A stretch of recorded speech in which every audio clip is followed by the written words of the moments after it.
یو ورځ و طالبانو ورونو همدقسې ترجمه وله چاپه راغله مدرسې ته نو د طالبان ناست ول طالبان یو طالب یې له منځ نه جګ هېڅ مو هم تر وسه نه کېدلو سره او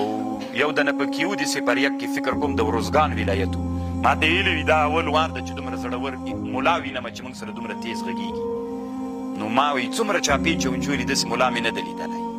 مې دا ملا نور ملایان نه فرق لري نو څو ورځې له دې چاپې نه مخکې نیولی وو که نه هلته چې په ما باندې ریاست نوت کې 2 ورځې تېرې کړلې نو الله عز وجل انسانانو په زړونو کې یو محبت الله په خاطر دلته طالبانو په کابل کې مظاهرې سولې داسې مظاهرې وسولې چې 13 کلن د جهاد مبارزه کې د ریاست نوت نه 2 ورځې د جمعې په ورځ باندې څوک هم ټول افغانستان کې څوک نه ده راوتلی که راوتلي هغه یې زه راویستلی یم دا د افغانانو مجاهدینو یو لوی احسان و له ما سره